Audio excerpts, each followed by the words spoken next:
she's moving down here, and I left on Saturday. I was there up there at like 10:30 Saturday morning, and was planning on leaving yesterday, and I didn't get home till about an hour ago. I gotcha. All right, next Sunday. Looks like we're live and rocking and rolling, I think, right? We could be. I guess we don't get an introduction tonight. So, hey, Ryan, how are you doing? Can you hear us, buddy?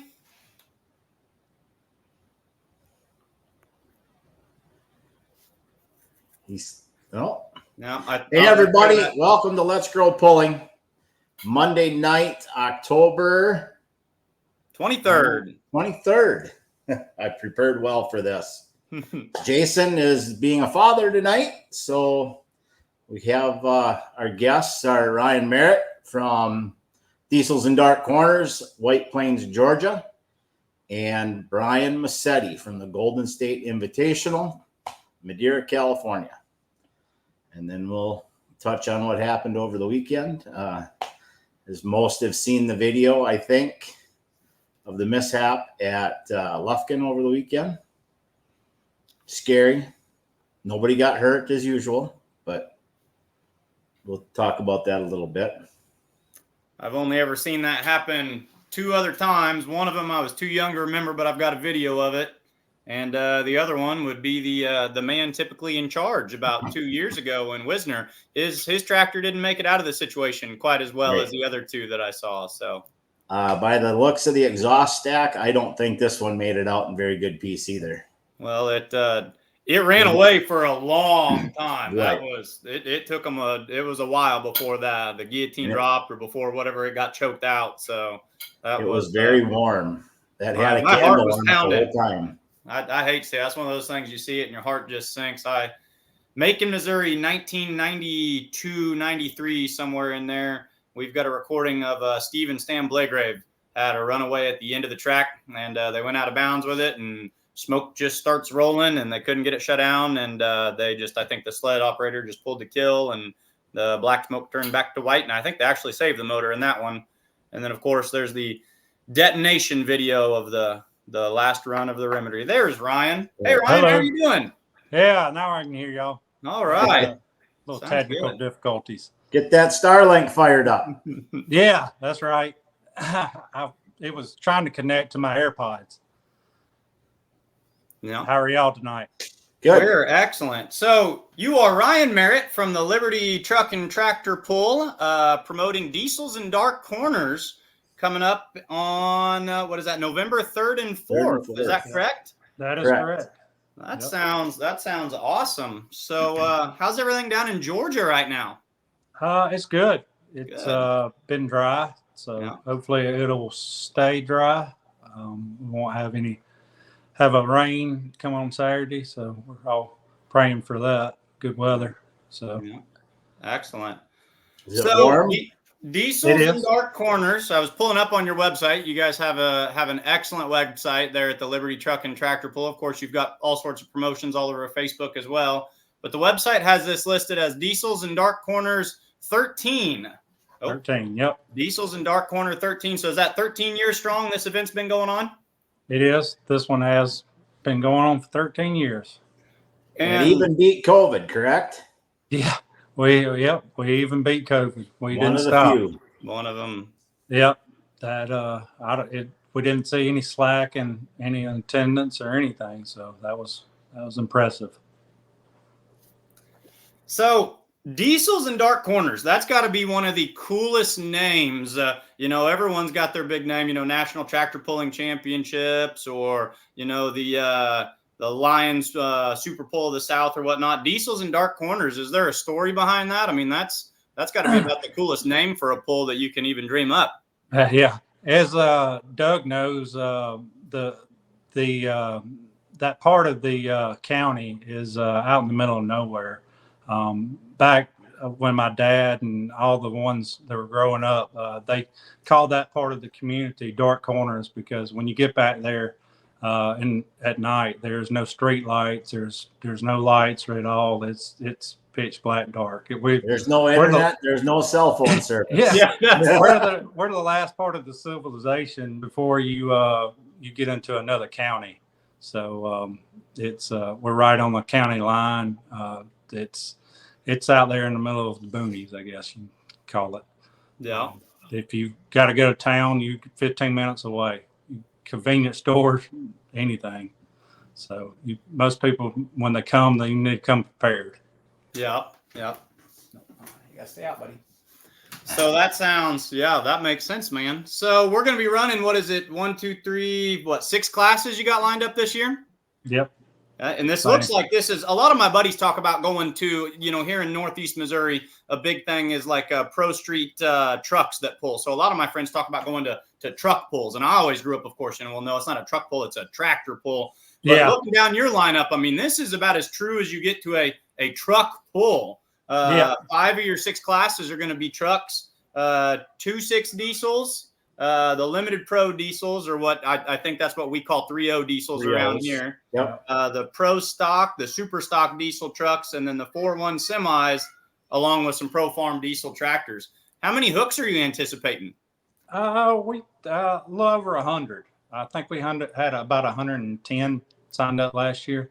That's excellent. So, yeah, we've got a good many hooks, Mhm. and there's quite possibly could be more. 2 6 and 3.0 is our I guess our bread and butter.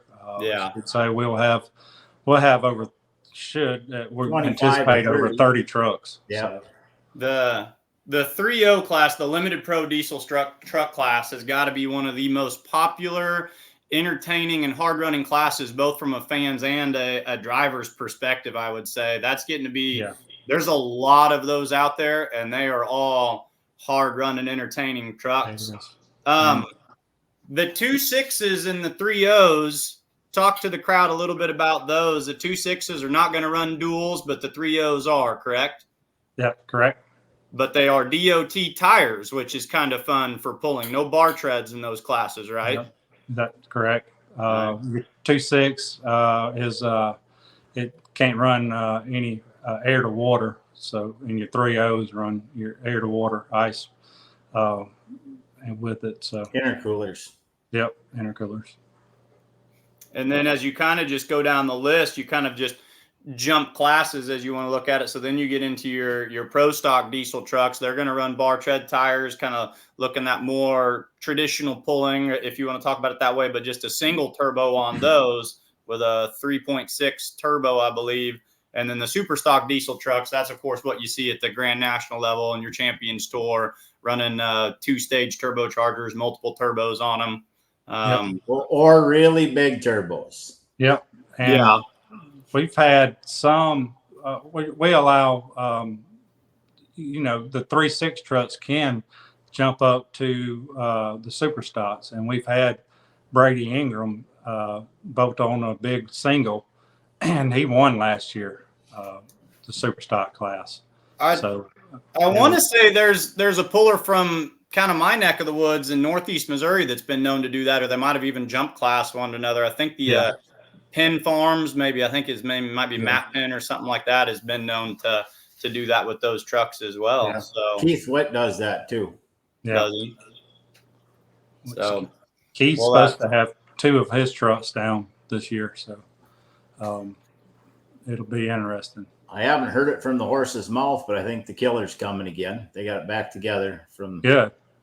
Yeah, that's what we heard they were wanting to, but I didn't know what happened, if they were going to be able to get it back together. I think they put a different motor back in it. Yeah, they ran real good on Saturday last year. That truck, they've found all the weak components in that once they switched to mechanical injection.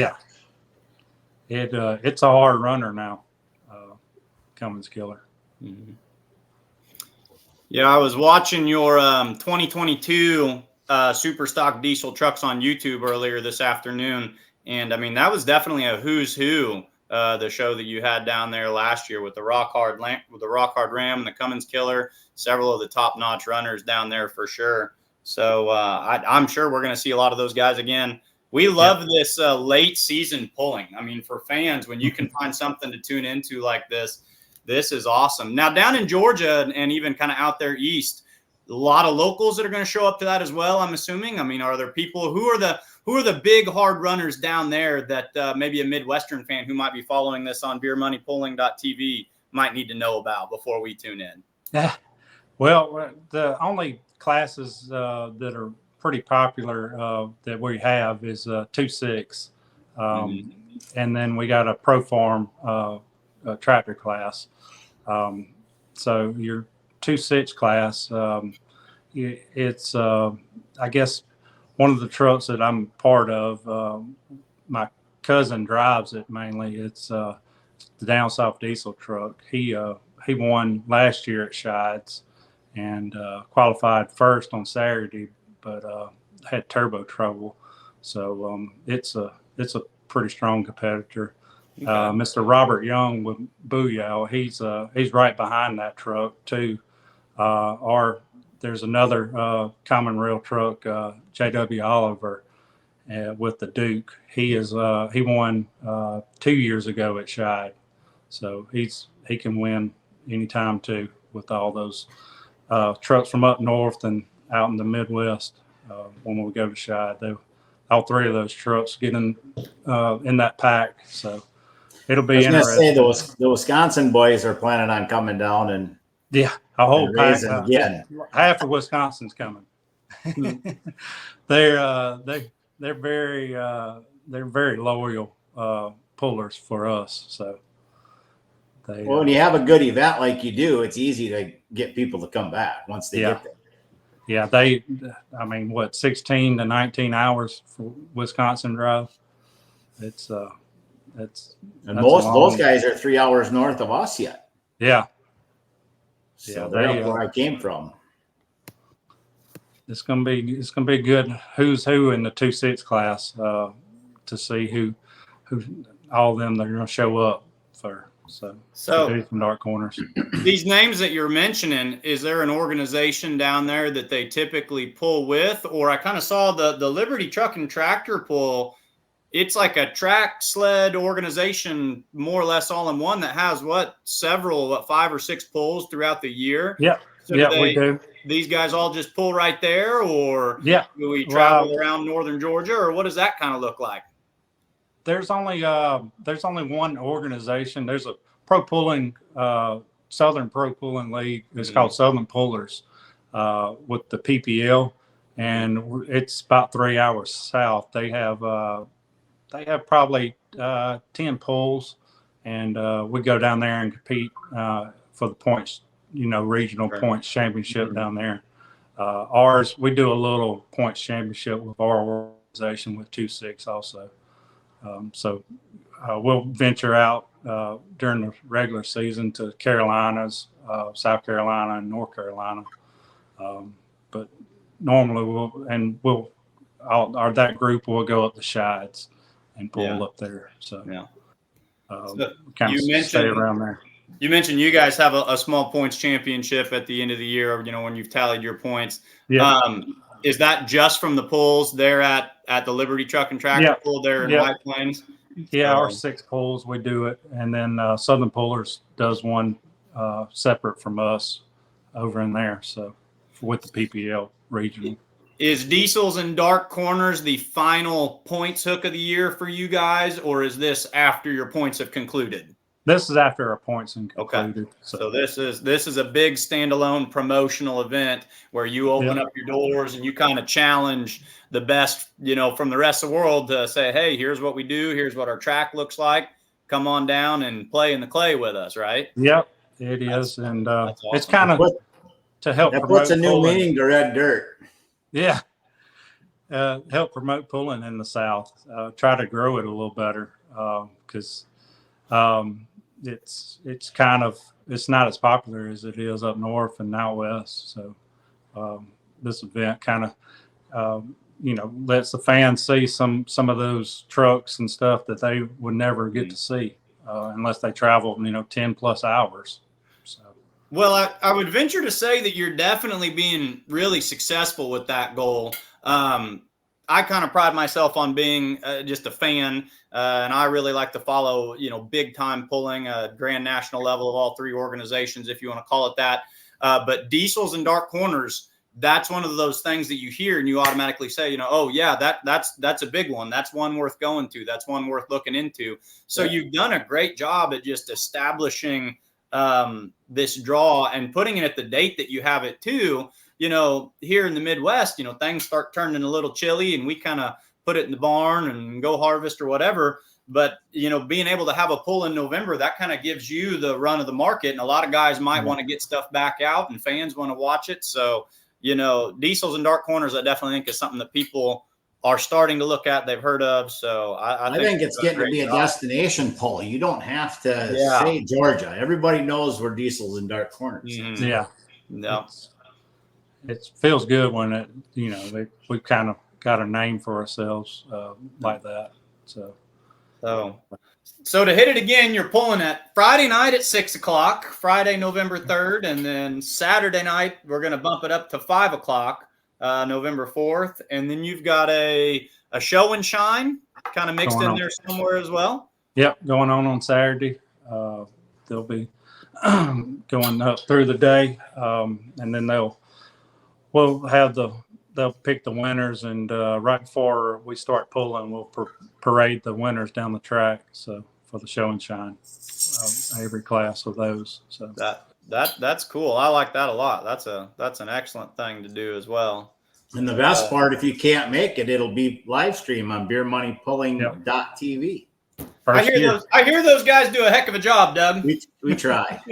Yes. Finally getting a niche, because we've been asked about live streaming for years and years and years, and it's hopefully it goes all good, because internet has been a problem with it down there. I never could figure it out, so Doug and them they got it figured out, and they got Lufkin, Texas out over the weekend, and that was an internet hell, so I think we'll be okay.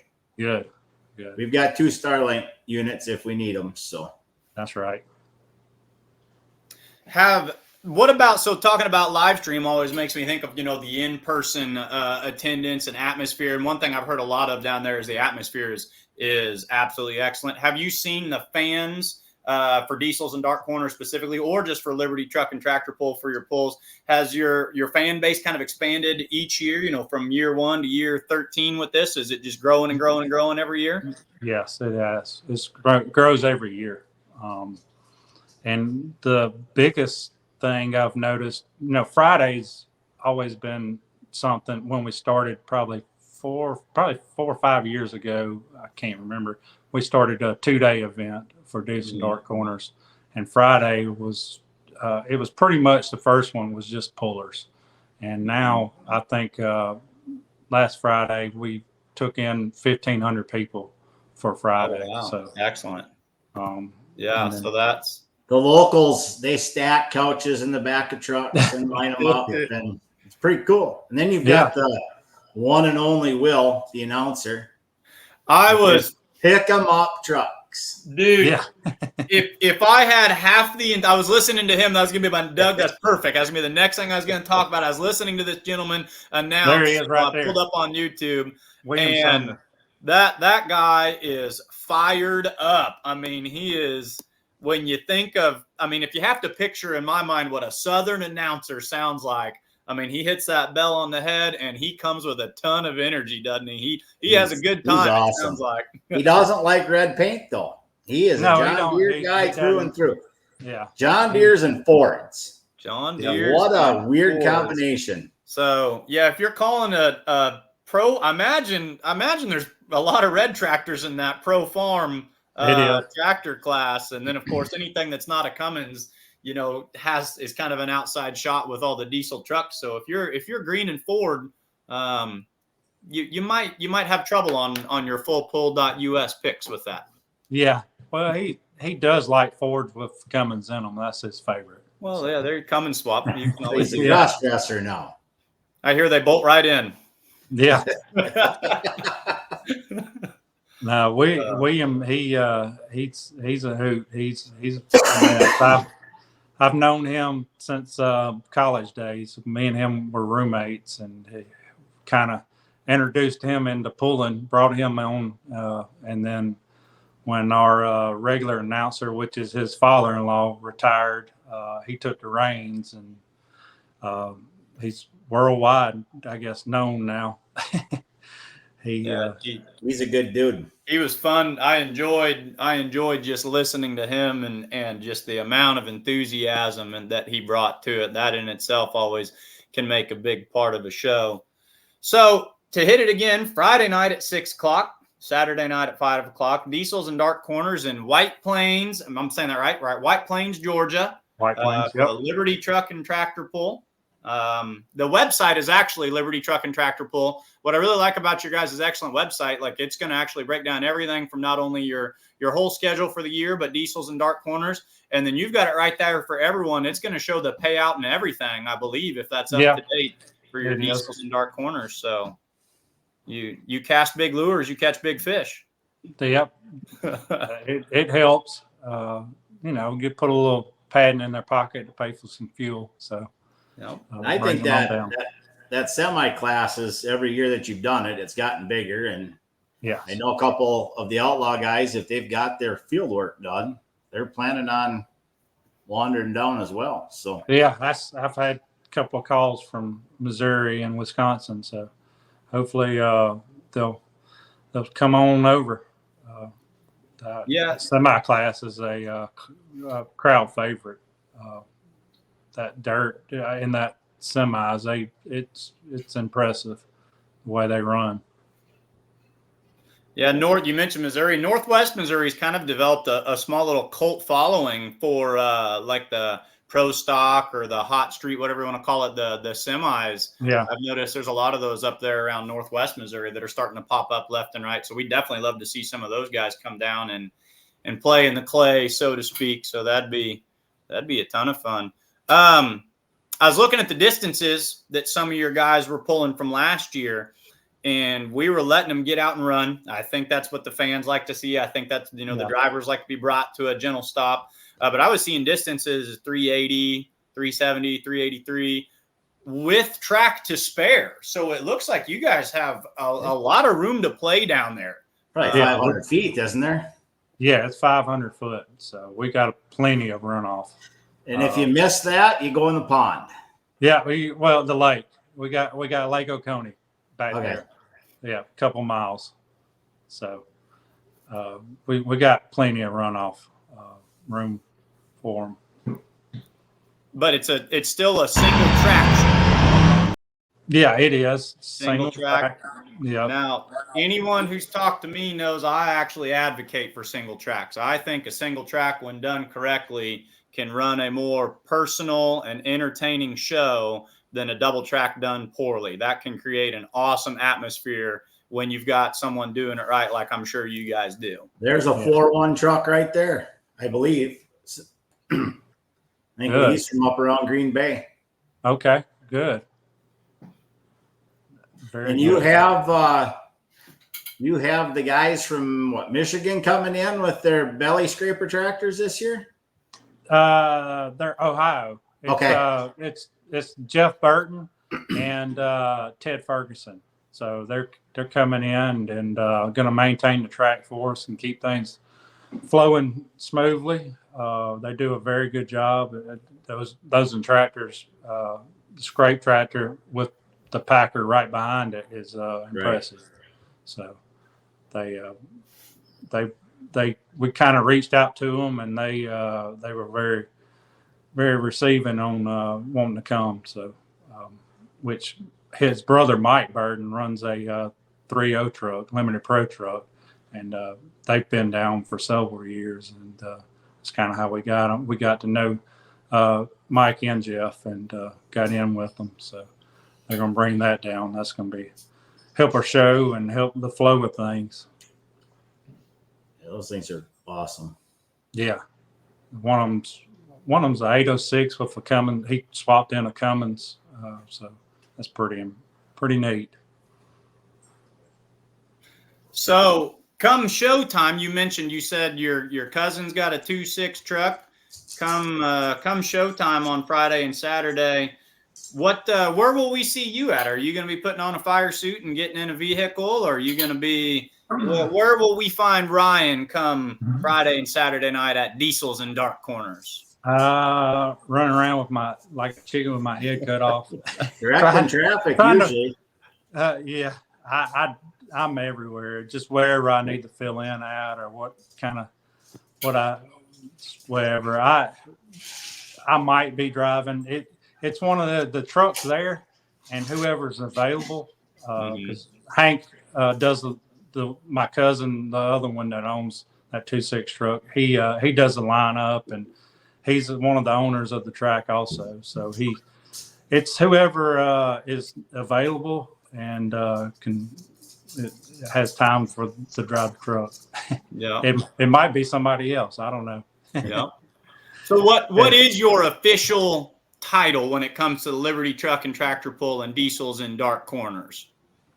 I am the president of Liberty Truck and Tractor Pull. Excellent. I'm one of 3 owners of Liberty Truck and Tractor Pull.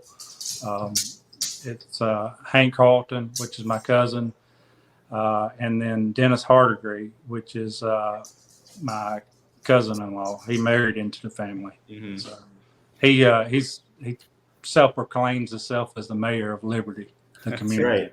That's right. But he's not afraid to say it either. No, he's not. He's not. So Liberty is the neighborhood, the area outside of White Plains. It is. Okay. Yep. So how long have you 3 been doing this together? Together we've been doing this. We took over ownership from my dad and my uncles in 2019. Okay.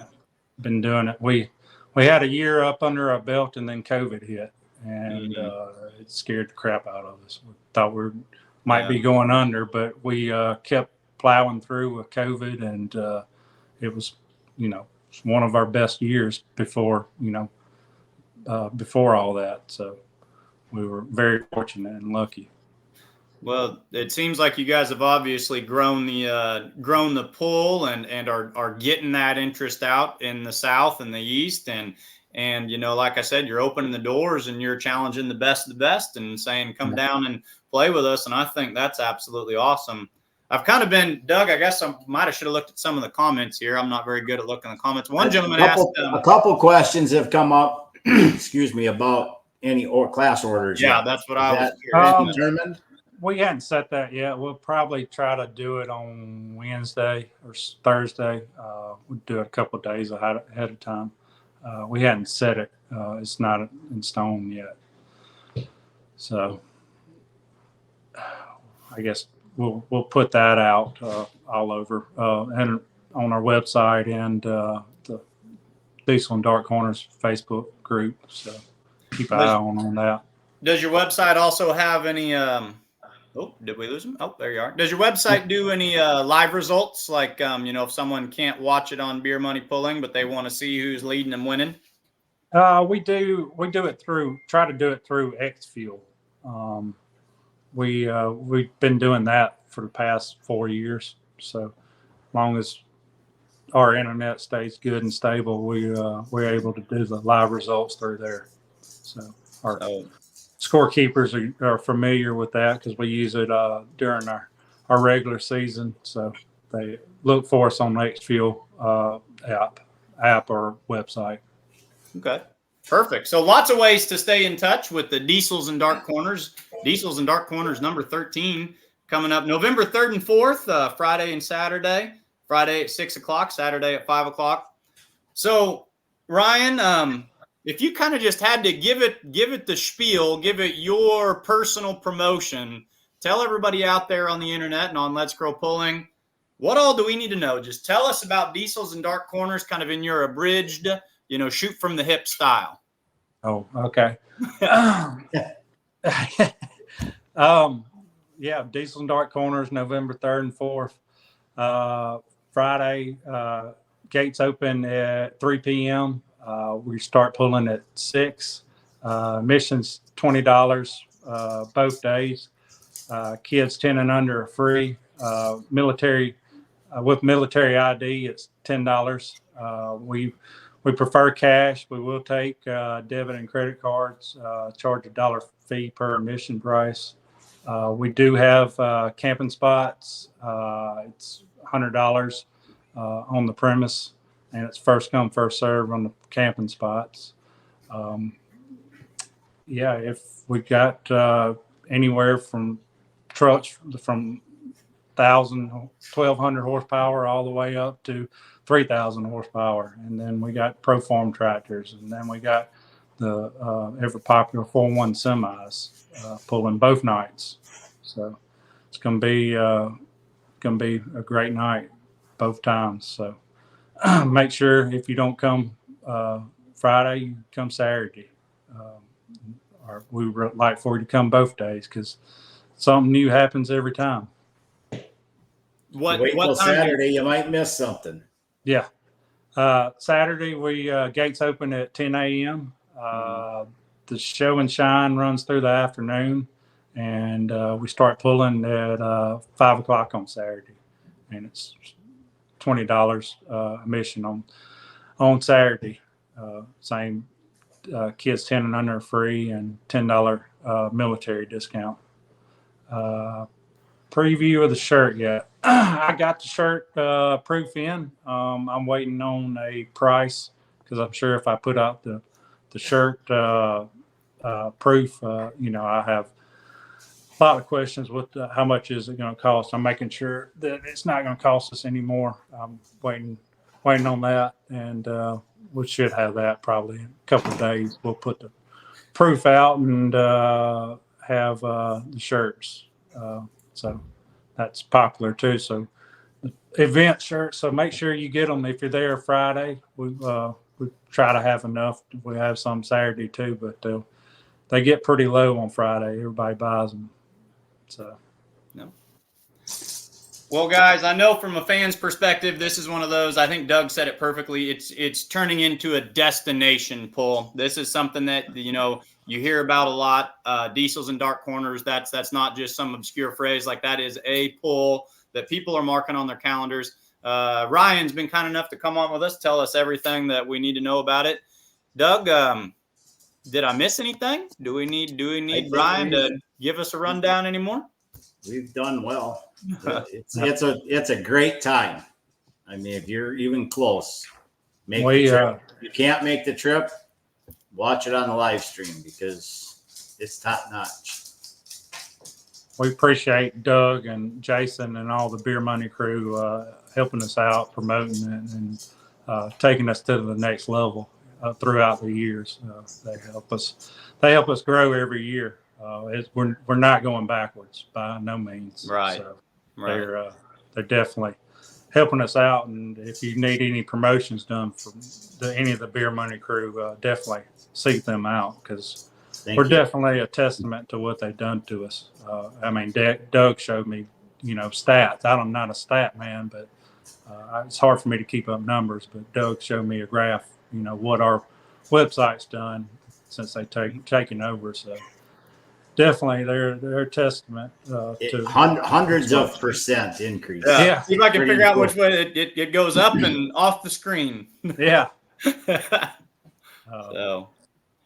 Well, that's awesome. Diesels and Dark Corners, November 3rd and 4th, Friday at 6 o'clock, Saturday at 5 o'clock. Ryan Merritt's been telling us all about it.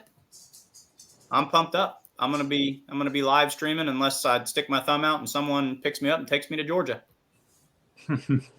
Well, I'm sure there's room in somewhere. One of these there's these big things that fly. You can get on an airplane too and just come. Yeah, it's only 12 hours. I think I'll just drive. Those things are scary. Oh. Well, thank you, Ryan. We will see you, I suppose, Thursday. Yeah, that's when we're planning on getting there. So, looking forward to it. Ryan, best of luck with all your events. Diesels and Dark Corner is going to be awesome, and thanks for hanging out with us tonight. Well, thank you. Appreciate y'all having me on. Yep. Have a good night. You too. Take care. Thanks. There's the man. Hey guys. Hello, how are you? Good, Michael. How are you? I'm just fine. So we're speaking with Brian Massetti from MLM Motorsports, who's going to be talking to us about I noticed I watched your interview last year and Jason kept saying the Golden State Invitational. So we'll steal that a little bit. He didn't trademark it or anything. We've not met before. My name is Mike Idle. I'm just a diehard fan, and I kind of hang out with the Beer Money guys from time to time. Jason's got some prior engagements tonight. Right. So Doug and I are going to chit chat with you about the Golden State Invitational, which is an invitation only pull for MLM Motorsports. Am I correct? You are correct. And I was pulling up your website, and you guys also have an awesome website, and it looks like it's listing the specific classes that you guys are going to have on there. So you can check that out on the website. Tell us, kind of my big question is, how do you get one of those invitations? Tell us about some of the classes you guys pull at MLM and how you qualify for Golden State Invitational. So the way we do the invitations is we look at our year and we look at who's been supporting us, excuse me, from the different classes. And just by coming to our events doesn't guarantee you an invitation, but it does help. The more events that a guy comes to, the better chance that he'll have to get invited. We don't run all of the classes at the invitational that we run during our normal season. We run a lot of stock and street modified,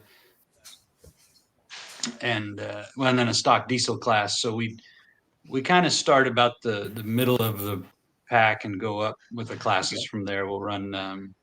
We have 3 modified tractor classes. We have an 8,000 pound class out here, and then we're going to run the 7,400 pound mod class, like the Outlaws run, and then also the 6,000 pound mod, which is basically single engine class out here.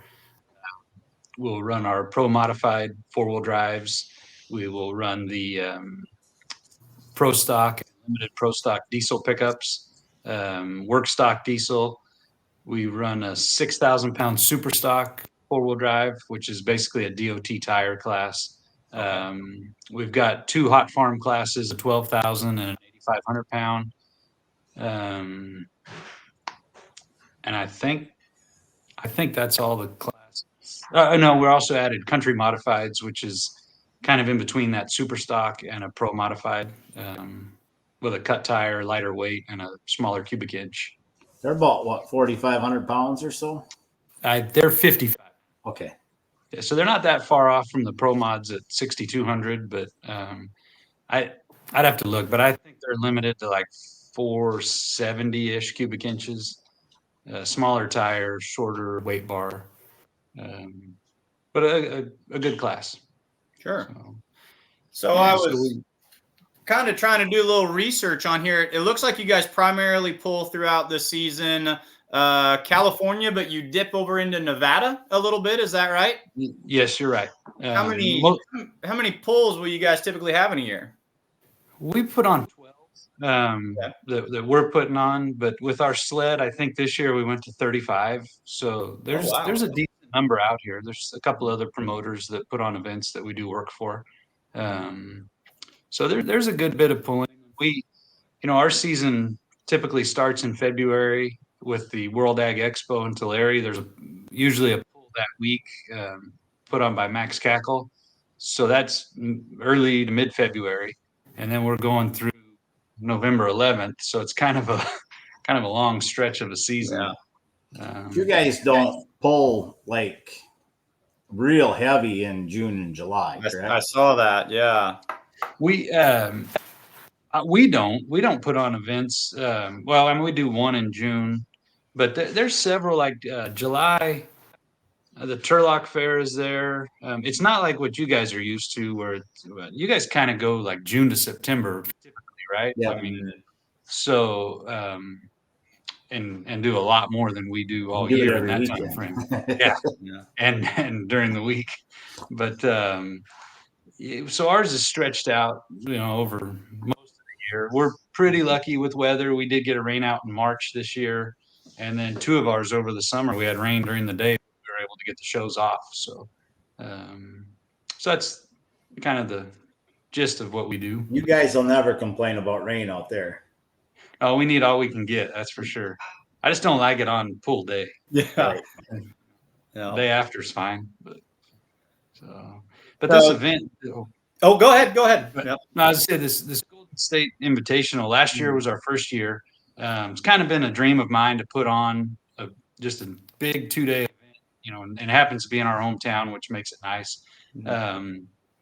We want to create a destination pool, and I heard you guys talking with Ryan about like diesels and dark corners is what they're becoming, and that's what our goal is to make it somewhere where the pullers just they put it on their calendar. Everybody wants to get in, and I hate having to tell people no, that we don't, we can't invite them this year, or we didn't have room or whatever, but it is kind of cool that there is a little bit of excitement out there among pullers that people are wanting to get into this event after we only did it once, but our second year, there is some excitement for people to come. So that's kind of cool. And our goal with this event is to make it, every puller that's here and the fans that come to watch, we want this to be their favorite event of the year.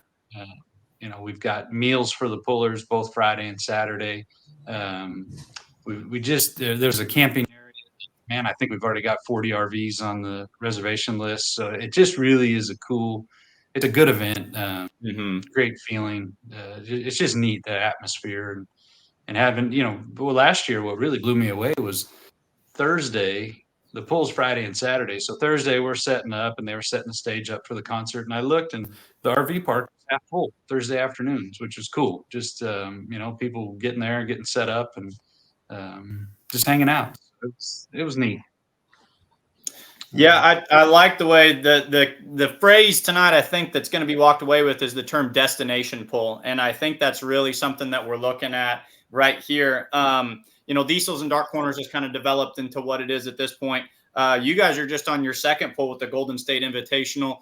It did not take you long to hit the hammer before we in the pulling world, us just bleacher bum fans here in the Midwest were like, ooh, that one, that's one that we want to watch. That's one that we want to go to.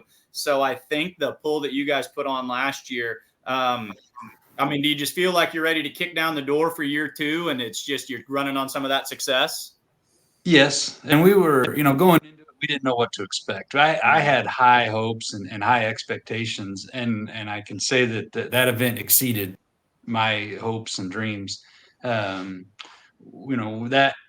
That got us fired up to go ahead and book this year's. And, now with all the, I don't want to say last minute stuff because we're 3 weeks away, but, now we're in the thick of getting everything organized and everything set up and done and finalized. And, but it's funny, last night, Christy and I had dinner. 2 of us went out to dinner and she asked me, what am I most looking forward to this event? And once we can get through all this, the planning and the setting up and whatnot, it's really hanging out with all of our puller friends and family for 2 or 3 days. It just, I'm also very excited about the pulling competition and the caliber of equipment that we'll have here. But I don't think I could pick one thing that we look forward to the most. It's just, it was an awesome feeling. And that's what we're looking forward to again this year. Now, is this your only 2-day event on your schedule? No, just a couple weeks ago, we did one up in Modesto, not far from us, with the junior college.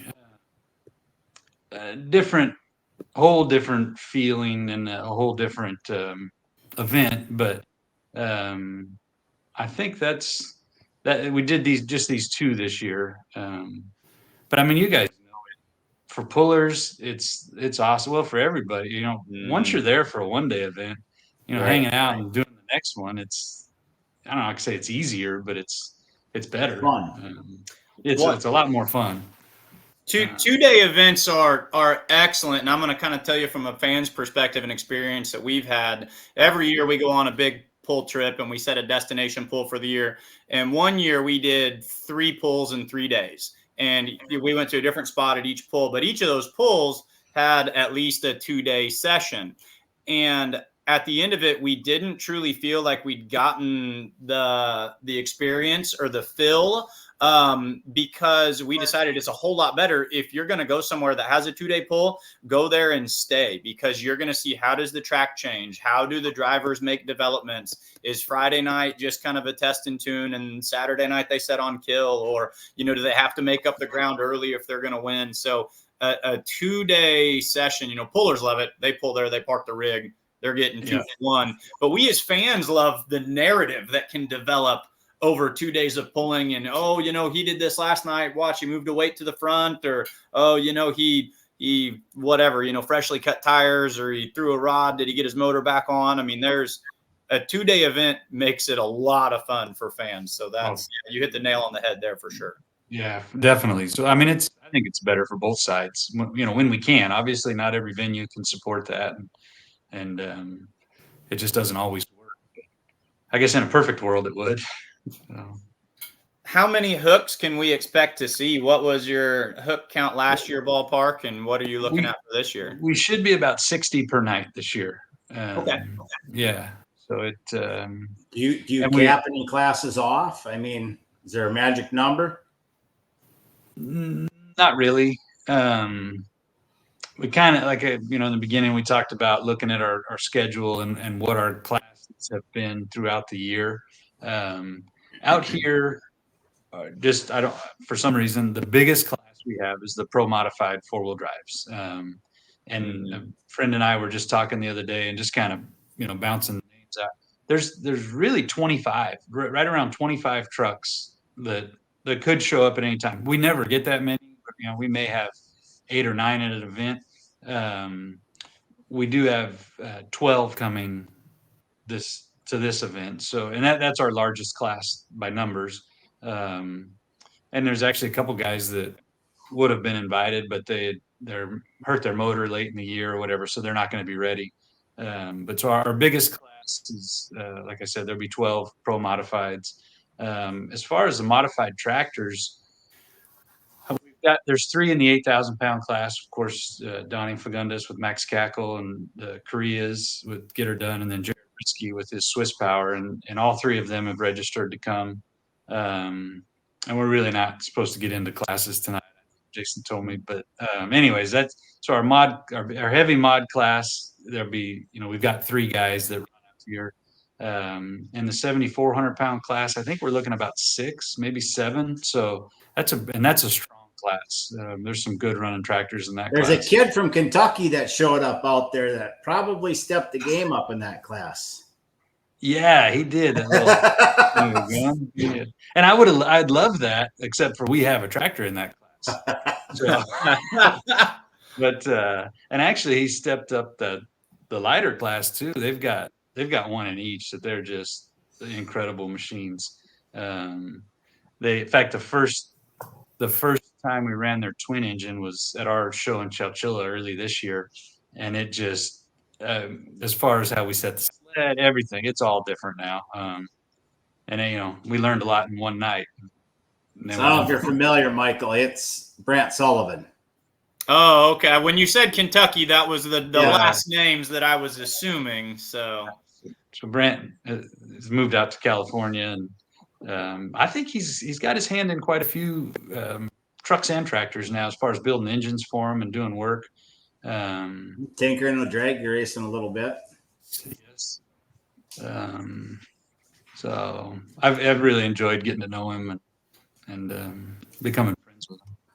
But that's awesome. So the pedigree is definitely there. Yeah, they can make a motor sing. There's no doubt about that. And I think he told me that his dad and grandpa are going to come out to watch the event and hang out. Yeah. They weren't interested in driving a hauler out that far with any tractor or 2-wheelers, but I can't blame them. That's a plane trip. But so you do have Mr. Purser's coming again, isn't he? He's not. That's what I was wondering about. That's what I was hoping to hear tonight. No. So he was here last year. I just talked to him. Well, it's probably been about 2 weeks ago since we talked, but the last 3 or 4 times he had run, he broke a valve. Different motors breaking valves, and he says, "Well, I can't complain. They're 18 years old, so I got my money out of them. So he's rebuilding everything. So it's not going to work for him to come out this year. But that was pretty awesome to have him at our first event. Boy, talk about a bad machine right there. That it was incredible. So I'm a big believer that no one person in anything, wins or dominates something, be it a basketball team or a pulling event or whatever, it takes a village. But that being said, the pass that Wayne Purser put down last year and the social media attention and the YouTube and stuff that got following it at your guys' place, do you feel that pass really helped kind of, the fans said, "Oh man, look at that," like I said, I don't want to take away from anything anyone did, but maybe Wayne's was just kind of a nice little cherry on top of something that was already excellent. You're 100% right. And I'm with you. Not to take away anything from any of our competitors. And I've said this a number of times that when we go to anywhere, now here in our hometown, I like to think that people are going to come to see our vehicles or whatever, just friends. But no matter where we go, nobody came to see any one particular vehicle. Like you just said, I mean, yep. Any one vehicle cannot be there, and you're still going to have a good show. Yep. It's going to be great. Fans are going to love it. The excitement will be there. But you're also right. That pass where Wayne parked the front end onto the asphalt of the track, which had to be 380. Yeah. Yeah, it was 380 something. It was Did you have funny thoughts going through your head, like we're not going to stop, or? Well, you probably don't have enough weight even to stop that thing, do you? I would have had to borrow weight from what I've heard. How like Vaughn sets them up for those guys. I could have borrowed some from the other sled, but but did I think that it wasn't going to stop last year? I was a month out of having back surgery last year, so I didn't even run the sled. So okay. I did feel for the guy running it for me, though. Alan Isaacson was running it, and but also, as a sled operator, I know Wayne well enough, but I also know of him enough to know that he's pretty smart and he's not going to do anything stupid to put himself in a bad spot. And even with our tractor, with our regular guys, I should say, I know the vehicles pretty well, and I know the drivers well enough to know that if I do miss the mark, they're going to take care of it. I mean, there's a lot of faith both ways there, I guess, between the driver and the sled operator. Normally we get it right, but every once in a while we screw up, and they take care of us, and they'll let out and put on a good show. But that I still watch that video of Wayne's pass, and it's just pretty incredible. Yeah, as a fan, I've got everyone's got drivers that they really like, but at a pull, you don't go into it the same way you do at a basketball game, and you're not rooting for just this, and you're not rooting against that. You're always rooting for the big one. So as a promoter, if your pull can have one of the big ones, I mean, I just feel like that's a win-win for everybody involved. I can't thank. A lot of people thought, oh, you paid him all this big money to come out here. He came out and just pulled for the purse. He didn't take any fuel money. He didn't ask for anything. And I can't thank Wayne and Dana enough for making that trip to give us that credibility. That was a huge springboard for us for our event. And it also was it was so great for us. Afterwards we were talking to Wayne and Dana, and both of them complimented our event and how we ran the pull. Dana was right by the starting line, I think, on Friday night before Wayne. He was the last pass to go down the track, and I kind of gave her a hug, and I said, hey, I can't thank you guys enough for being here. This is awesome. And she looked at me and she says, if you had told me we'd be pulling right now at this time, it was like, I think the show started at 5 or so. Anyways, it was 2 hours, 2 hours and 15 minutes from start to where they were running. And I think we had 65 hooks last year.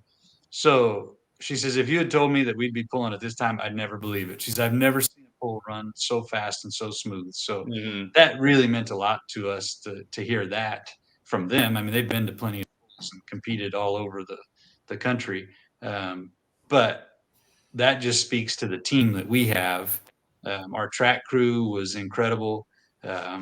We were a lot of people looked at me kind of funny. We had 5 pieces of equipment on each track.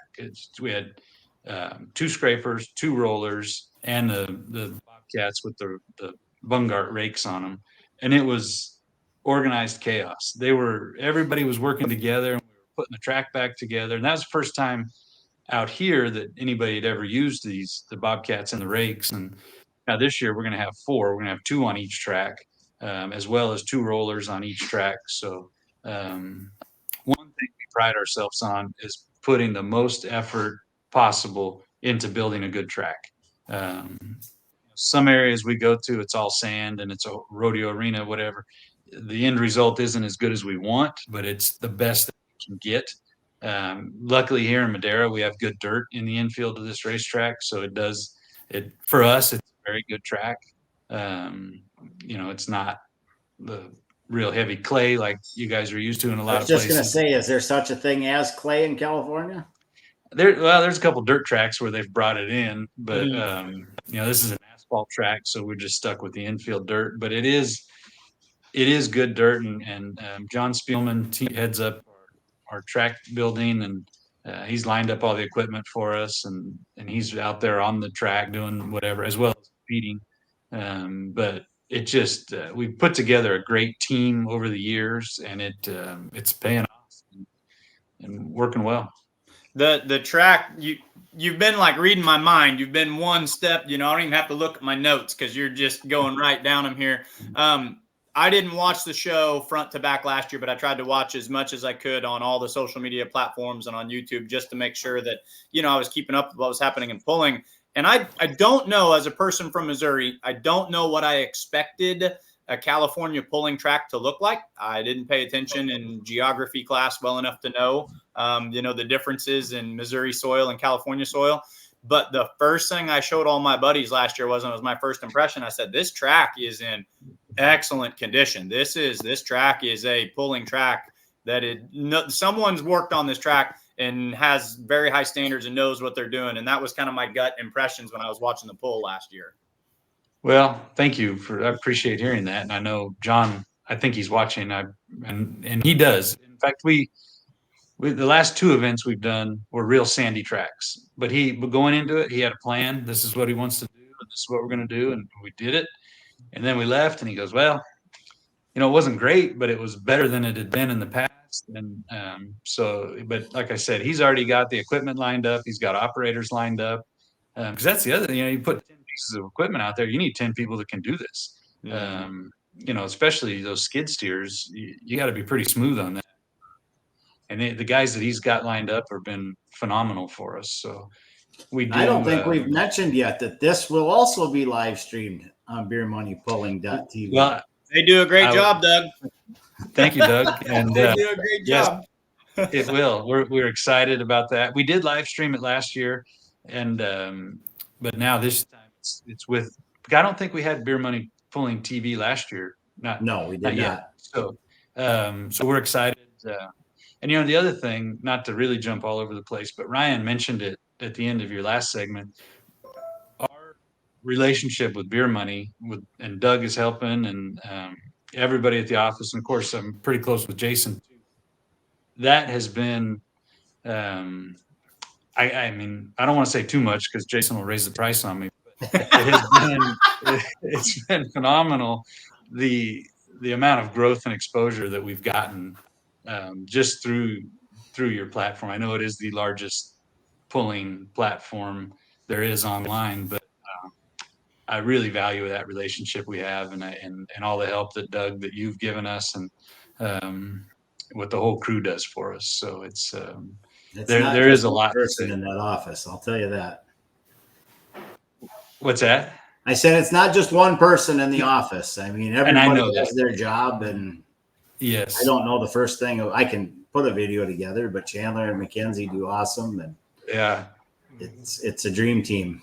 So yeah, and it's you guys all work well together, and like you said, everybody does their thing, and we really appreciate the help and the support, and looking forward to growing our relationship and just keep moving pulling forward and upward out Yeah. here. It makes it so accessible. And then I think that kind of segues into one thing that's so awesome for just a Midwestern fan like me that you guys out there in California are doing, being able to put a poll in November and then having someone out there who can live stream it. I mean, you guys are working your butts off, and I'm sitting here, with the popcorn and the volume control, but I'm getting, we are getting to watch polling. Not just, we talked about this on our last segment a little bit, not just June to September, but now we can watch it in October. We can watch it in November. And so that's kind of an undertapped market for you guys that you can hit on, because our seasons have gotten too cold. And then if Beer Money and whoever goes out there and live streams it, I mean, what a win-win for everyone involved. Yes. And, we didn't, going into it last year, well, up until about a month prior to the event, we didn't know how any of that worked. And then that's when I hooked up with Jason and he just got the ball rolling, and that just adding the live stream also adds one more level to your event. Just for the competitors, that it's good for their sponsors. It's just a win-win, I believe. Yeah. And you mentioned pulling in November.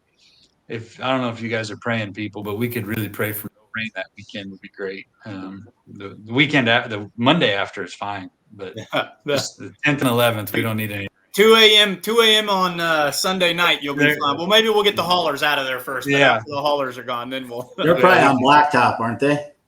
Yes. There you go. We'll pencil it in for 2 a.m. Sunday night, rain in Central California in the Greater Madera District. Perfect. We'll call it good. So 6 o'clock both nights, right? November 10th and 11th, 6 o'clock at the Madera Speedway. Yes.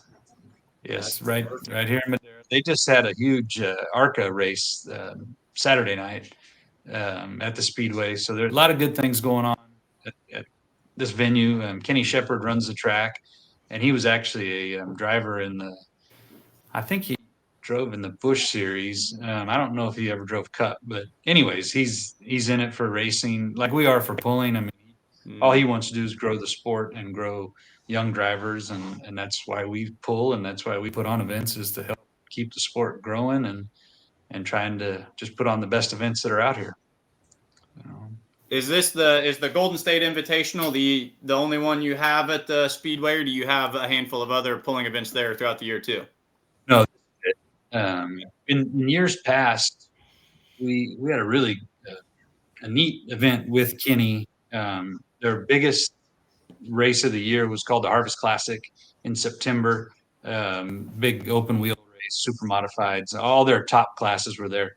So for 5 or 6 years, we worked together, and they'd run a main event, and then we'd sneak in like 2 classes, and we'd pull for 30 or 40 minutes, and then we'd get out of the infield.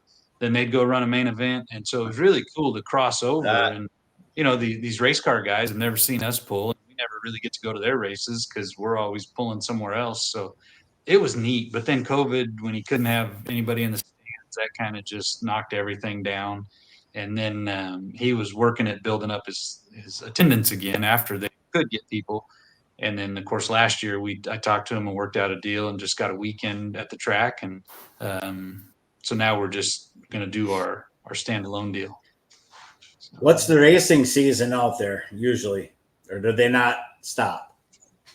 This last weekend was his last points race, sanctioned race, and then next weekend they do another big event, a pumpkin smash. They go smash hundreds of pumpkins on a track, and then do I think it's like a 100-lap destruction derby, but they call it an enduro, and the guys are just sliding all over.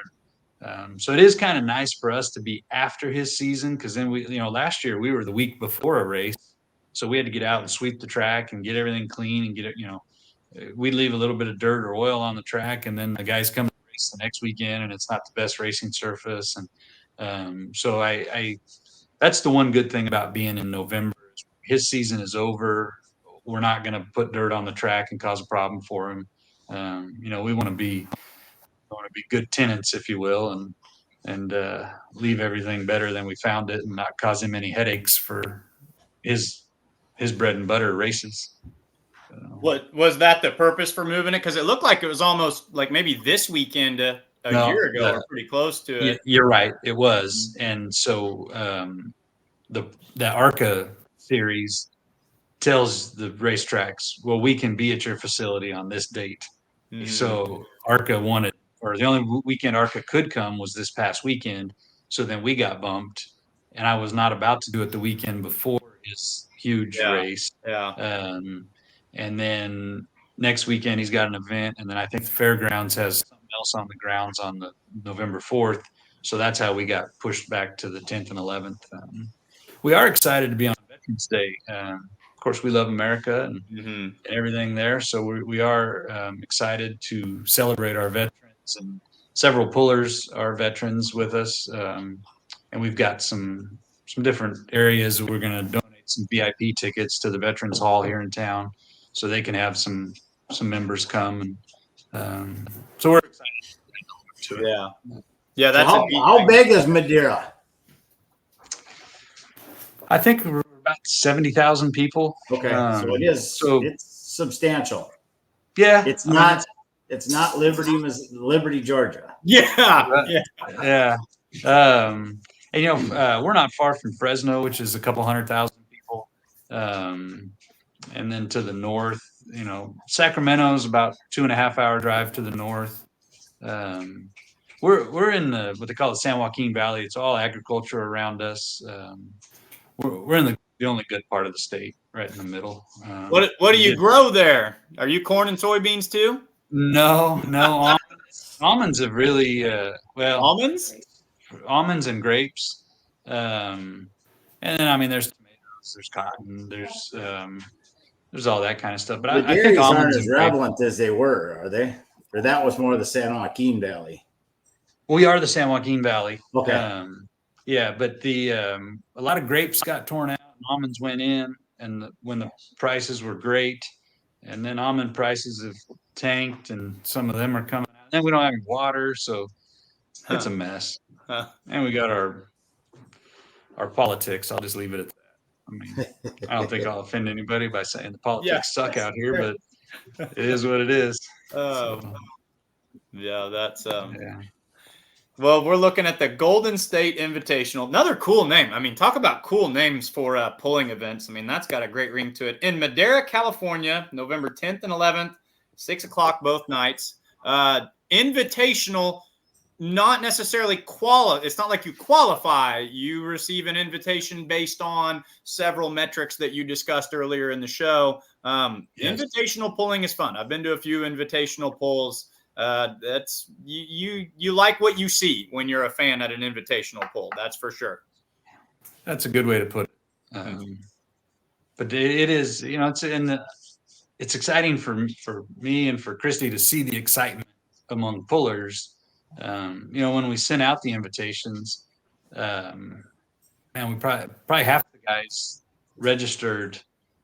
Well, we were sending them kind of late at night, but either some did it that night, a lot did it the next day, or that weekend we got over half of them in right away, which is pretty cool to see. Where's your farthest east invitation? What state? Courtney, Utah. Okay. Mm-hmm. Well, I mean, we invited Wayne and Kent Urban came last year with his twin engine.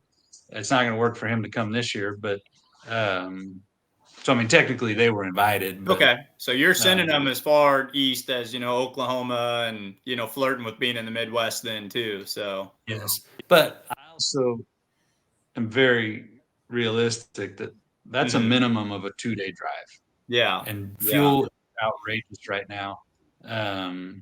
So I didn't really expect too much from the Midwest. I do want to get to that point where we've got a handful of tractors coming out here, and that's neat for our guys to be able to compete, because a lot of our competitors, it's just not going to work for them to go the other way either. During the year to go run with the Outlaws or to go run somewhere else. So it is neat to bring other competitors here. But I am also very confident in the equipment that we have out here. That I mean, we could put on a damn good show, and we do it all year long with our our California pullers. Yeah. We do have 2 modified trucks coming from Oregon, which they've run with us in the past. So the equipment is out here. Yeah. And I think Jason was, that was the other good thing about having Jason out here to see what we actually have is we have good equipment. We, competitor wise, it just, it's exciting out here. We have good trucks, good tractors, good sleds, and good people. So it's, we can. I took in a poll. I think it was 17. Last year, Donnie had his event at the rodeo there. That was the last time I was out there. Right, out in Clements. Yep. Yes. Yeah. Yeah. Those were huge shows. That place just wasn't. It's not set up right for a pull. Right. Was that the year, Michael? You had 2 tracks. You had one that ran straight along the seats, and you had one that ran kitty corner. If you wanted to keep going, you had to make a slight left turn and shoot her out the gate. I've seen I've seen that track. I didn't know what it was and where it was, but I've seen the videos where you kind of swerve it at the end if you want to add a little bit more to it. I think like that year or the year before, Donnie went and made a deal with the people that owned it, and they took out several pins that were at the end of the track so we could widen that opening. And he made them put sleeves in the ground, made them removable. But yeah, without that, shoot, it was like a 12-foot gate. And right. I mean, you're hitting that at a 45. And, so not only are you turning, but you have to turn precisely at the right time. Yeah. You've got to thread a needle. So, and then, what happens at that end of the track when they turn hard, the sleds just slide around the side. So it's going to push you too once that chain gets into that side. Yeah. So those were fun events too. And that was a 2-day show. I'm sure when you were there, Doug, it was 2 days. But yeah, it was good times. I love that you highlight the good and competitive equipment that you have. And I kind of want to keep circling back to this November 10th and 11th date. To me as a fan, that just feels like absolute money because that frees, we're starved for pulling this time of year. And so it's, we want to be watching pulling. So this gives us an opportunity through the live stream or hopping on one of those big scary airplanes or whatever to go out there and see that and see firsthand. We've seen some of the videos on social media. It kind of got floated around last year. I truly believe there is premier level equipment out there. And it just feels like because of where it lands this year, the audience is going to be able to take all that in. And I know as a fan, I'm looking forward to that. And I think a lot of pulling fans feel similarly. Well, I appreciate that. And I never thought about that, but I hope you're right. And I think this week or next week, all the live stream information will be coming out as to where, I guess to purchase it. But yeah, if you won't be disappointed in the competition. I can tell you that. We've got 60 of the best vehicles that are out here west of, I don't know, the Rockies.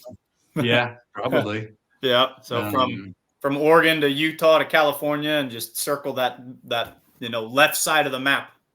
Yes. So yeah. No, it is. It's going to be good. We're still living off last year's excitement and building a little bit.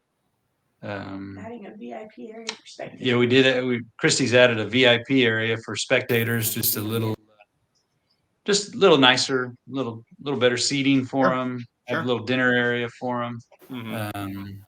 So that, and also, sponsors can use that as a corporate event for customers or whatever. So we're excited. We got food trucks coming.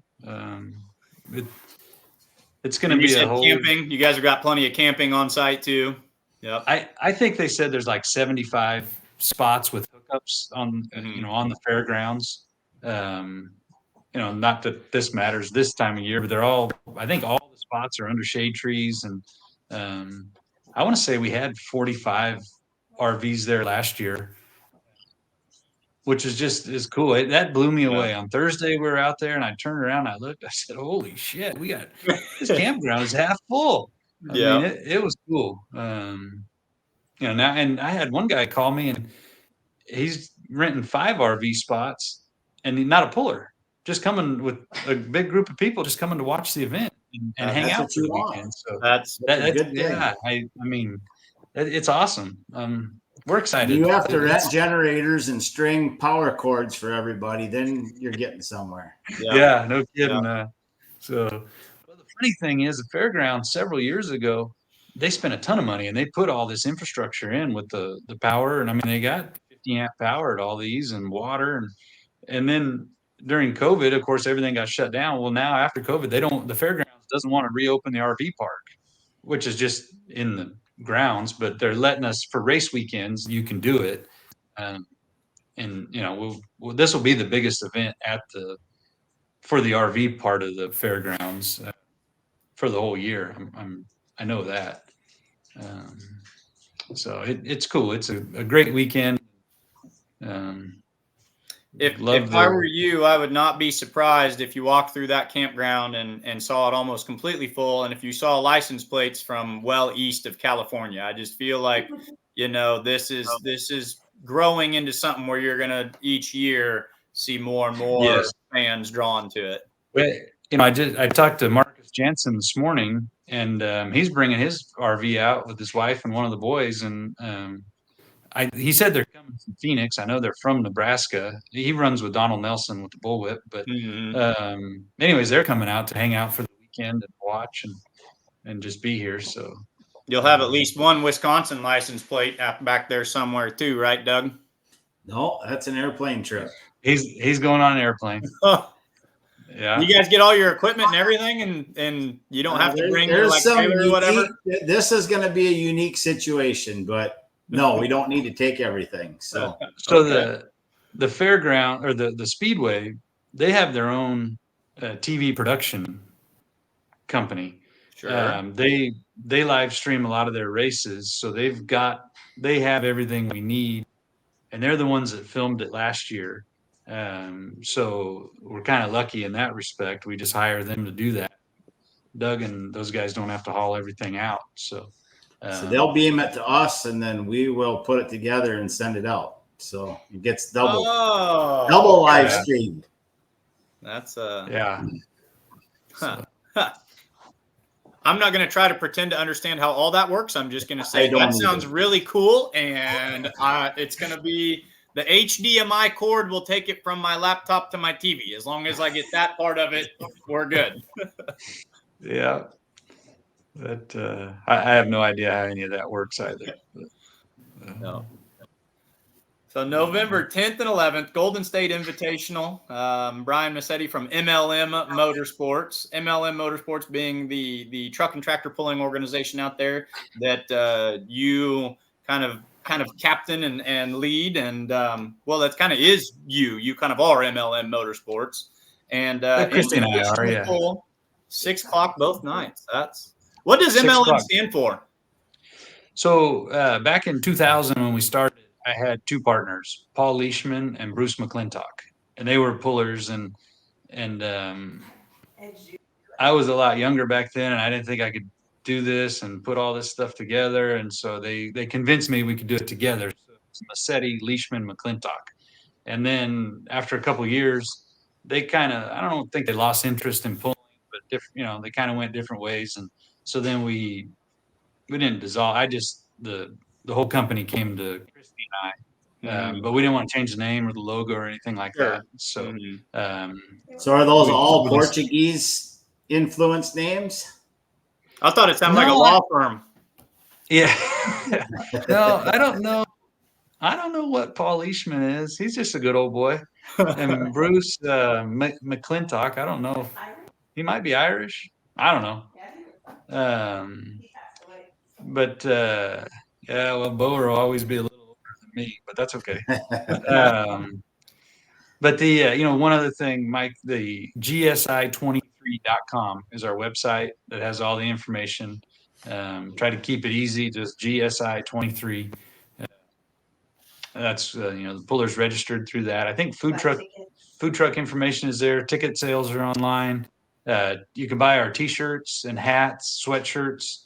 Anybody that's coming to the event can go on and purchase their swag there, and then we'll have it bagged up and ready to go when they come to the event. They don't have to wait in lines at the t-shirt booth. Ooh, I like that. That's cool. So Yeah, last year for competitors, we opened up the t-shirt stand like an hour or two before the show, but then they'd have to go from the pits and go over there and do that. So now you can just order it online, pay for it online. They'll be bagged and ready to go. So if it's a puller, when they go check in and sign their waiver and all that, they'll just hand them their, when they get their pit passes, they'll give them their t-shirts or sweatshirts, whatever.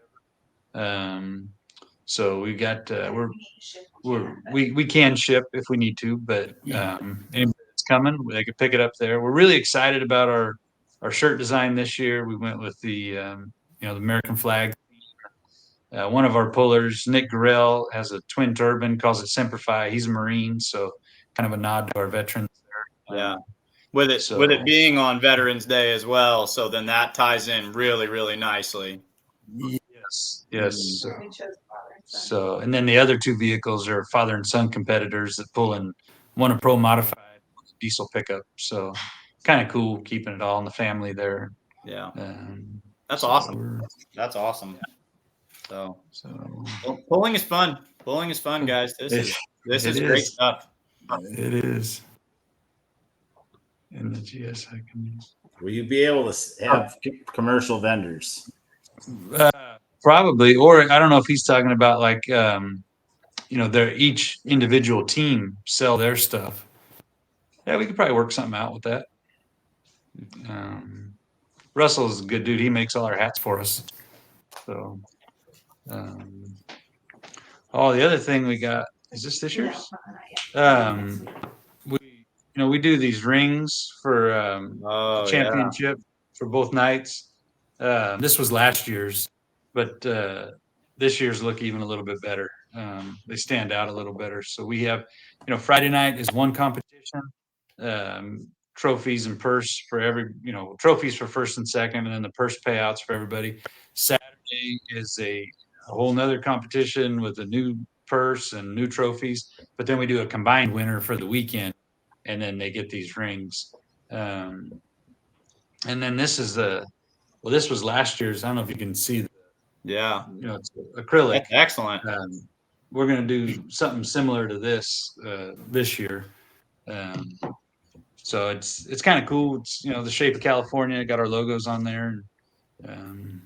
To win the ring, is that an average finish over 2 nights? Yes. Yeah. So we keep points, and we base it on 50, 48, 46, 44, and so on. Yep. So, and the points for these classes go to our year-long points race. Mm-hmm. But then those 2 nights are also their own points race. Yeah. And then, I've got it all written out, but if in theory with 2 nights and that kind of point spread, you can have a tie real easily. Yeah. So then we go to, if somebody got a first and a third and somebody got 2 seconds, that would come out the same. Well, the first place is the kicker to give you the win. If it was a first and a second that flip flop, then we go to distance, combined distance for the night. So, and we also had a couple of extra rings made in case we go through all of our deals and it's just a tie, then we'll call it a tie. I don't see that happening. When you go to distance, that really adds in a random factor to it. So obviously it looks like, if you were in the 380s last year before you started hitting the speedway, you've got plenty of track to play with, so they can get out there and get that. They can sort that out on the money side of the track for sure. Yeah. No, we're able to run a 320-foot track, and then but we run floating finishes. We don't but we'll run it out to 320 anyways. So of course, about 330 or 340, it starts getting real loose. So we make sure the rollers never go out there. Yeah. So just in case somebody gets away with one. So that makes sense. So looks like an awesome event. Last year was an awesome event. I shouldn't say looks like is an awesome event. Looks like it's going to be an even more awesome. I teach English by day. Awesomer, more awesome. Even both of those work for me. So It looks like it's going to be. I'm excited. I'm looking forward to watching it. So there's no doubt about Cool. that. Well, we appreciate that. I appreciate you guys letting me come on tonight, talk about this event. It's been fun. Thank you. Yeah. So, So, Golden State Invitational. Give us anything that we haven't covered. Give us your best, shoot from the hip style, talking about it. Whatever you want to say. Let the internet know about BSI 23. like I told Jason a couple weeks ago, it's all about the vibe at this event, and that vibe comes from awesome people, an awesome venue, awesome competitors. I'm going to go ahead and say it's the premier event in California pulling. Maybe we piss a few people off there, but that's okay. It's that level of pulling. The competition on the track is going to be unlike you see anywhere else. But then an hour later out in the campground, these guys are all going to be having beers together and hanging And out. one thing we haven't talked about the concert Friday night. We're not doing a concert this year. Oh, okay. Yeah. I should zip my shot. That's why we're not talking about it. That makes valid Doug, sense. you're singing. You're headlining now, Doug. You are the concert. Yeah, Doug. Appreciate you volunteering to come on out. No, we did concerts last year. It didn't add what we wanted it to add as far as people. The pullers, some of them stayed in and hung out at the concerts, but a lot of them just went back out to the camp area, which is not. I mean, it's 100 yards from the main gate of the speedway. Everything's right there close, but it just didn't add what we wanted it to add. So we've got a DJ coming for music while, because after the show is over, the food trucks are still there and the beer garden is open on the speedway side, of course.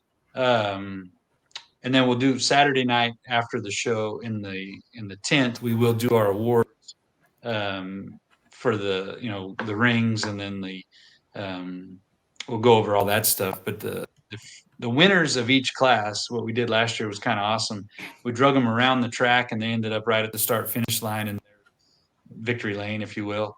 And then Jason was there to give them their trophy and let them talk to the crowd a little bit. So that's kind of cool. We can spotlight the winner of each class each night during the show. We'll try to get everybody together afterwards in the big tent, and we'll do the ring presentations and do all that. But so we're not doing a concert, but we are having music there and food, and everybody hanging out, have a good time. So that's it. Yeah, I would say on those concerts before, people go to pools to go to pools. It's kind of been my thing. So it's do all your thing with it, but you tend to find that camaraderie and that atmosphere somewhere between the pits and the campground afterwards, telling glory stories and swapping sob stories about what broke and what you're going to change for tomorrow, and that tends to be where it's at, I think. So I agree with you 100%. And we are not concert promoters, and we don't want to be. We want to put on the best pull and make it the best experience for pullers. And a concert doesn't really do that. So we'll stick to what we know, and we'll put on some good pulls. Yep. So that's awesome, man. That's great. Well, we thank you for coming on. Cool. Well, thank you guys. I appreciate it.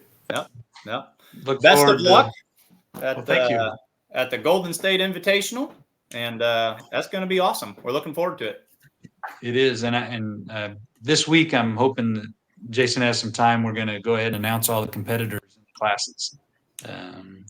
We've got the registrations are all just about finalized, and we'll get that put out and start keeping the planning going.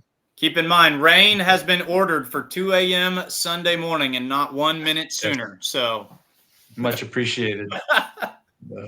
Oh man, Brian, thank you so much for your time. That was a ton of fun talking about Golden State Invitational with the MLM Motorsports. And it's good to meet you, Mike and Doug. Always good to see you again. Yep. Have a good night, sir. You guys too. Well, thank you. Take care. Yep. All Have right, a good night. Good night. You too. Bye-bye.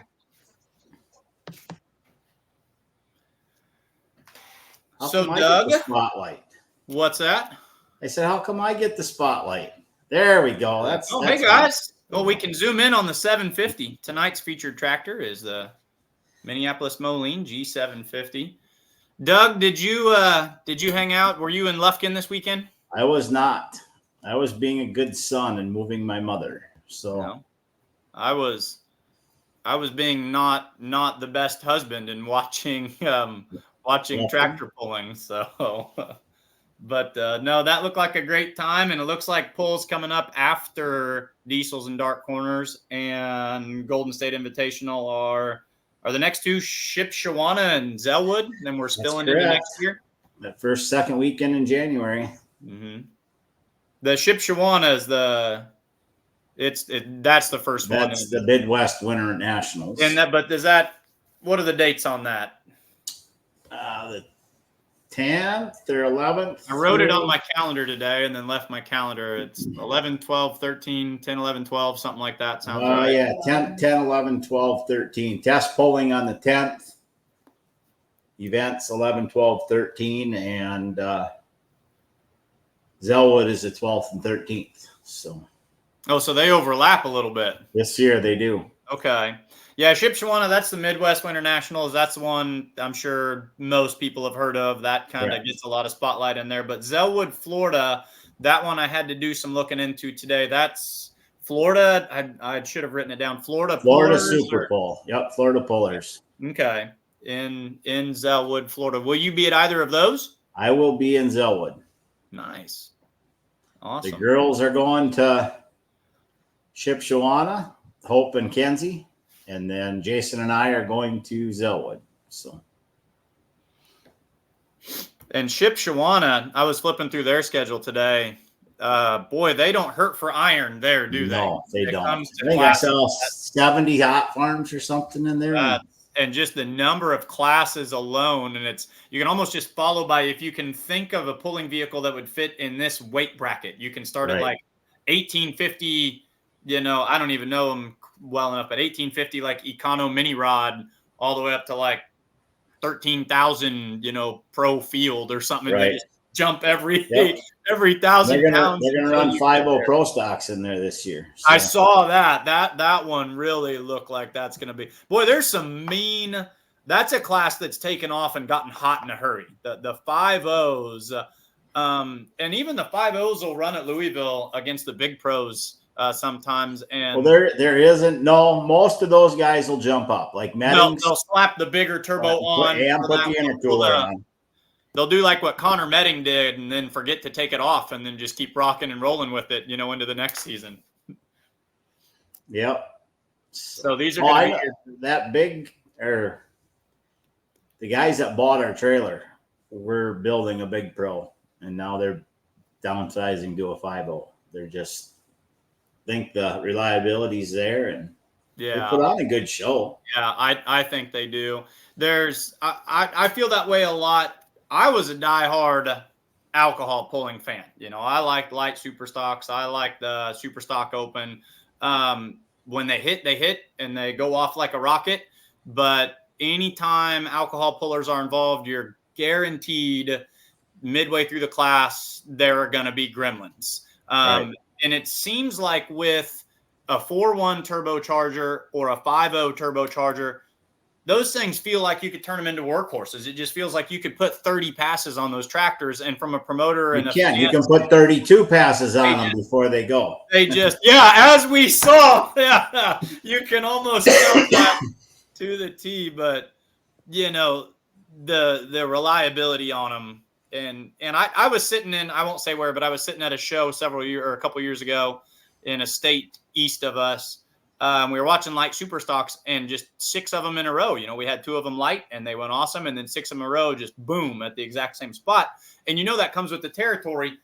But as a fan, you want to see power put to the ground, not blown into the sky. One thing, we had one event with the Outlaws this summer, and it was, I won't say where it was, but there was a couple of passes made, and then there got to be a soft spot in the track, and every one of them had problems when they hit that soft spot when they over-revved. I could guess, and I won't. So but that comes with That's the right. territory, So but yeah, the But 5.0 that's kind of hard on equipment too, the 5.0 Pro stocks are hard runners, very reliable. The 4.1s, obviously, or the 4.1s pull at Shipshawana too, right? Correct. I think I saw Limited Pro And in the there. light pros. The class that I accidentally fell in love with this summer, and it was one that I had kind of overlooked for far too long, is the LLP class, is the light limited pro, that the 8500, not the light pro, but the light limited pro that run. What's their? Is that just a I think 3.0 they're turbo? 3x4. Okay. And at 8,500 pounds, though, still, I think they're at 8,500 I think pounds. they're a 466 with a 3x4. What do they weigh? 8,500. Yeah, 8,500 pounds. Yeah, Like that's 24 5s. Mm-hmm. So, Yeah, that there's a lot of pretty tractors in that class. That one's got a lot of show and shine material. So I think the tractors that don't get the love, well, shouldn't say they don't get the love. They get a lot of negative. I still think that light limited super class is cool. There's so much variety in that class. Light limited super or the light super ag? Light limited supers. I've seen them in Unionville, and I've seen them in I want to say Mexico, Missouri. I think Western Series maybe had them a little, or no, Outlaws, maybe it was like an Excalibur. Maybe Outlaws had them twice this year. They were in maybe at Nebraska. Were they at the Nebraska State Fair? No, they were at oh man, drawing a brain fart. Just north of Kansas City, there by the airport. Platte Valley. Platte City had them. Yeah, yep. I had some family members at that pull. But are they a single charger class? It depends. Cubic inches allow certain things. In Wisconsin, they're they can be like a 466 with a 3x4 maybe. Mm-hmm. I don't remember exactly what they are, but there's a lot of different rules for one class for combinations. Yeah. But that's WTPA's biggest class now. Is it? 17 tractors pretty consistently, I think, this year.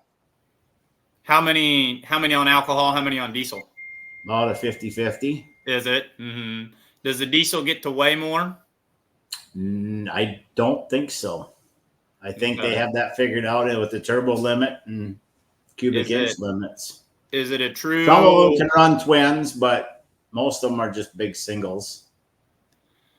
We're seeing more of that. And the more I think about it, I think it is Excalibur is a pulling series in Eastern Missouri that runs. It's either Excalibur or Extreme. I think it's called Excalibur, and they run a light limited super stock class. And I know that the Carrolls went to, with the Levy Leaper and the Salt River Savage, they're on alcohol, but they run one single big turbo. Is it Autos that run all of the Molines that are light limited supers? That name rings a bell, but I don't remember. Autos are blue, I think. But anyway. Yes. There's three New Hollands, 4 New Hollands I'm not sure if those are light limited supers or whatnot. I thought they were. When you mentioned light limited supers, those were the ones that came to mind. Those are the ones that I've seen. And I think they're all 3 diesel, because I always look at them and I say, well, New Hollands are kind of known. They're bread and butter to run on alcohol.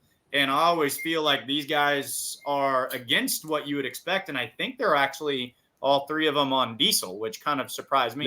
That's the one class that everybody can't agree on rules on. Mm-hmm. I mean, that's all over the board. They're huge down that Mid-South area, Kentucky, Tennessee, but their rules are different than like the NTPA region rules are one set, and so the crossover doesn't translate. They're close, but they're not close enough. Like WTPA and Badger State don't even cross. So the minute that the National Farm Machinery Show competitor list is released, if you scroll out to the pulling forum, it will be no time at all, or maybe the minute that the schedule is released, it'll be no time at all before we find a thread that says, when will we see light limited supers at National Farm Machinery Show?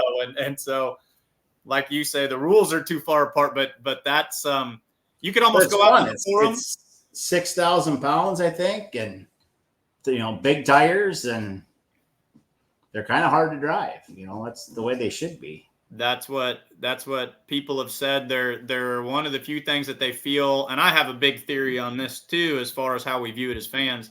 They're one of the few things that still are light super stocks.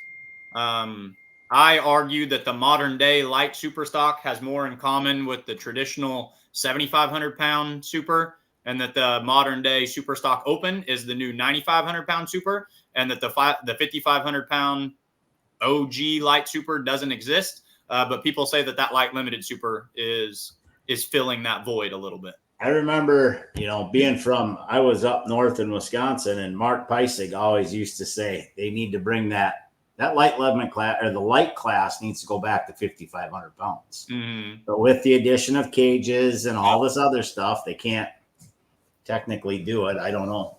I find myself turning into a sheet metal purist, which is a silly thing to be holding on to in 2023. But one of the baddest tractors in North Missouri runs is a light super stock puller, but it's a D21.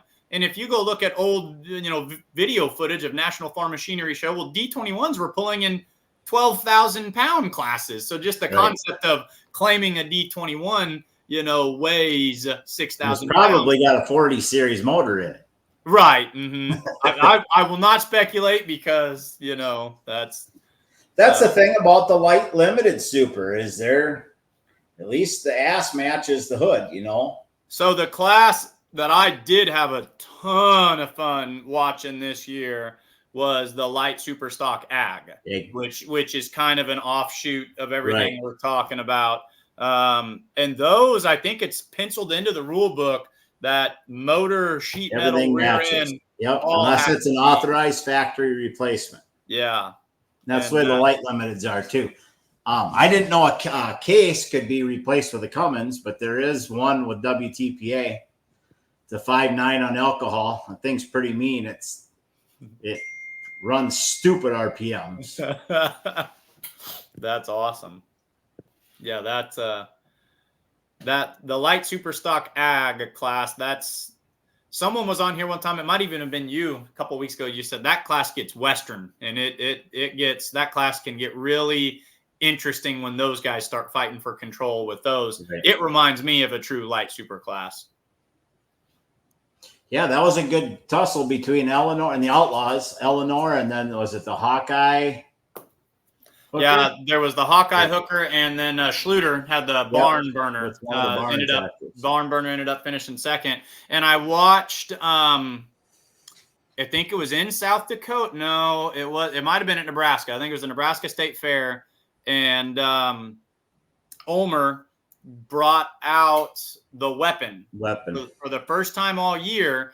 Well, he had it out and he hurt it really bad, and it took him a while to get it back together. He pulled it into first place for the evening before he had hooked with Eleanor. And so you've got the weapon sitting first. You've got barn burner, Corey Schluter's barn burner sitting second. And I thought if Ulmer misses his mark here and actually pulls Eleanor into third, because it was at a point where he needed the extra point that you get in Outlaw for winning. He needed both of those points. Yep. I said he almost would have done better to left the weapon on the trailer, pull Eleanor, win with Eleanor. I said if he even gets second to himself, if he gets second to himself, he's going to walk out of here tied instead of walking away with the lead because he needed the 2 points. I said that might have been risky. Well, of course, what he ended up doing, he ended up winning with Eleanor, which then threw Schluter to third. So he almost used the weapon as a bumper tractor to kind of extend that lead. But that was gutsy to pull that one out of the truck. If Mark's got something in the trailer, he's not going to back out of it. So, yeah, that was fun. So, yeah, so as the calendar rolls through, we've got Diesels and Dark Corners. That looks really cool. Golden State Invitational. Are those our final, I guess, the destination pool might be the best word for it, the final, stuff that we look into before 2024? Yes. And then it's Shipshewana, Zellwood. Yep. Does Zellwood come before National Farm Machinery Show? Yes, there's 5 weekends in a row in Florida this year. Up to the week up from starting in that second weekend of 4 January. weeks, excuse me. Yep. When is Ocala? I know they've always talked about that one being a big pull. 25th, maybe 25th, 26, 27. And then I know that Mark Kelsey's pull at brain fart now. That's going to be the first weekend in February at the racetrack there at do you remember the name of that town?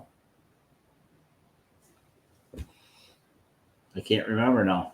That's terrible. Putnam County. It was the Putnam County. It's just Add Dirt now. They've changed their site or their name of their page on Facebook. But yep. So then we go into the farm show. And then right after that, doesn't NTPA have an indoor pool or at least they used to in March? Shipshewana that was again. That's what I thought. Shipshewana and Harrisburg are the same weekend, St. Patrick's Day weekend. And when we talk about Shipshewana, are we talking? This is the Michiana Event Center, is that Correct. right? Yes. Okay. Did it used to be somewhere else? The Shipshewana pull. The Winter Nationals used to be at Gordyville. Okay, that was the one I knew it was. I couldn't pull it out of my head. So But good old COVID again came to the rescue, and so now there's that, and then you're rolling. Then you're close to the Mack Trailer Winter Nationals. Yep, that is which the last. Which is actually in the springtime because they call like the Midwest Winter Nationals are in the spring, and then one of them that's called like the Spring Nationals is in the winter or something like that. I believe the Mack Trailers is the 30th of March. Yeah. And then April is the April 5th and 6th, I know, is the big garden tractor event at New Richmond. That's a 2-day indoor event. And then you're flirting with May, which will put you at the Pullers Championship. So, I mean, it's first weekend in May was Texas when we went down there. The second weekend, if it stays the same, will be Sullivan's event, and the third weekend will be the Pullers Championship. I'd forgotten about that Sullivan's event. That one looked neat. Tim Perry says Southern Motorsports, February 2nd through 4th in Murfreesboro, Tennessee. I've heard of Murfreesboro. I think I've driven through there many times. It's very possible too. January 5th and 6th is the pull in Tennessee as well, or Kentucky. Is it at Lexington? The indoor. It's indoor, and they do a lot of like pro stock trucks, and pro stock trucks are big down there. I remember, or I think I want to say so. I mean, Poland doesn't have an off season anymore because like we get back from California, then it's outlaw and banquet season starts. True. Yeah, I was looking at that. You get about 2 weeks or 3 weeks of nothing tractor pulling, and you unwrap you just enough time to put the lights up on the house for Christmas and leave them up there for next year. So, all righty, I'm gonna call it a night. Sounds good, sir. Appreciate it. We'll do this fun. again. Yep. Thank you. Take care, Doug. Take care. Have a good night. Yep. We'll see you.